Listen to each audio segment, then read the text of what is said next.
I think most people are frustrated when they're blindsided by things they did not know could happen. Things they did not plan for, things they did not expect. It is so crucial in life that when you're meeting someone, when you're working with someone, to make it a point to set clear expectations. You know, we talked about the previous principle of coming from curiosity because people think differently than you do. With that in mind, we've got to pause and say, hey, let's look at what we're about to work together on, and let's make sure we're on the same page of what we're going towards and how we're going to approach it. What do we need to share together to know how to treat each other well, to know what we're working towards? For everyone you'd ever work with in real estate, any client you have, this might be one of the most important things you do early on in meeting with them. To explain the process, to explain how it works, to explain what working with you looks like. That is conveying clear expectations, creating clear expectations. If you can get on the same page with someone about what this thing will look like, if they know what could happen, what to expect, I believe you will circumvent so many issues that happen. Not just in real estate, but anything you do in life. Create clear expectations. Number 6, be present. Be present. This is all about respect. I can't see you right now, but there's a good chance you could possibly be glancing at your phone right now. And if I could see you, I wonder what message you're conveying to me. Boy, I can't tell you the nonverbal message being conveyed when you're talking to me and here I am like this. What am I doing there as I'm looking at my phone? I am demonstrating to you that you are not a priority to me. This thing in the moment is way more important than you. What kind of message is that when you send it to a potential client? That you don't care about what they're saying, that you don't really need to hear it, that something else is more important than what they're trying to tell you. My goodness, being present, actually showing people you are interested in what they're saying is, again, one of the most powerful ways people can feel like you care. One of the most important things to remember in life is that more than anything, most people just want to feel like they're heard and understood. And if you can't demonstrate being present, you are setting yourself up for a lot of issues.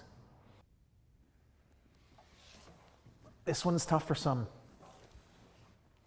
This next principle, I believe this is the 7th principle, if I'm doing counting right.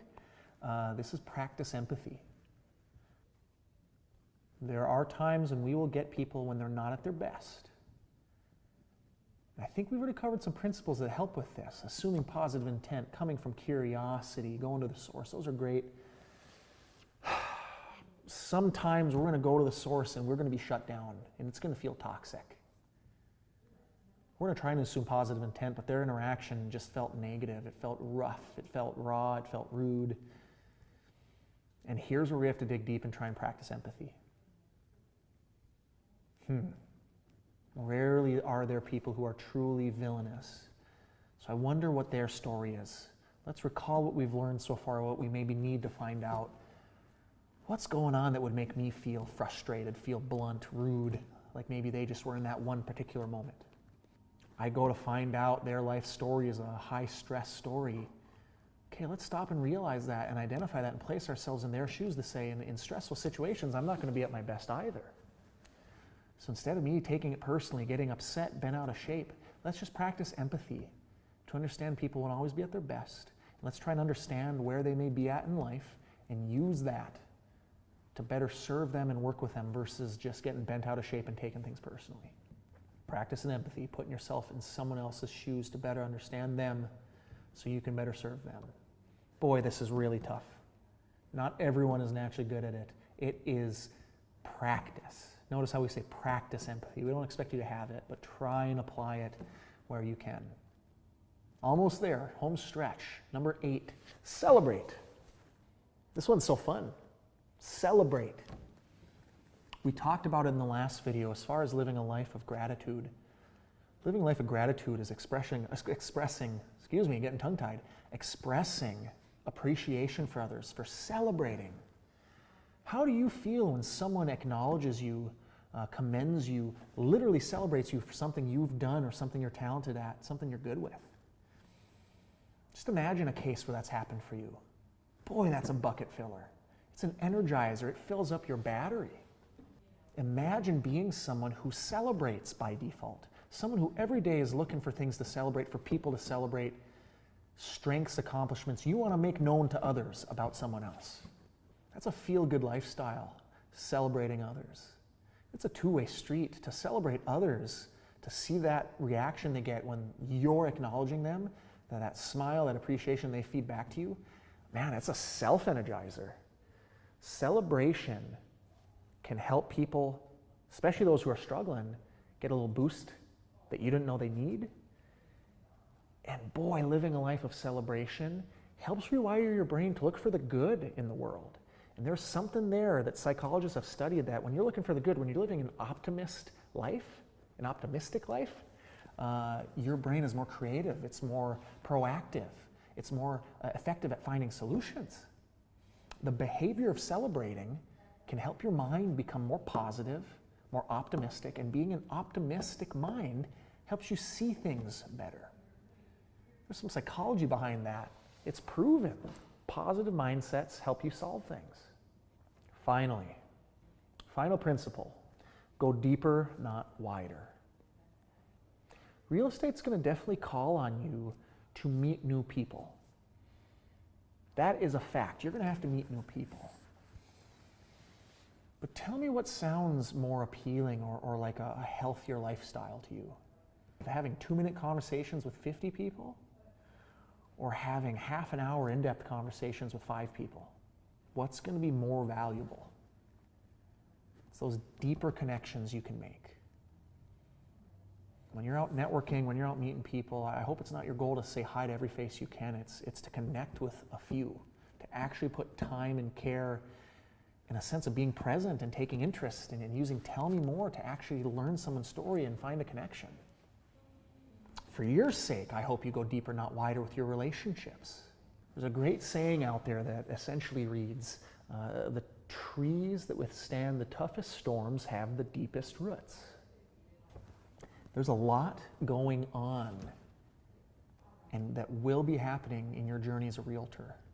And I hope you take care of the relationships that matter to you. Your support system can be one of the most important things to your success. Being able to lean on the most important relationships you have to help you stay balanced and be your best self, that's crucial.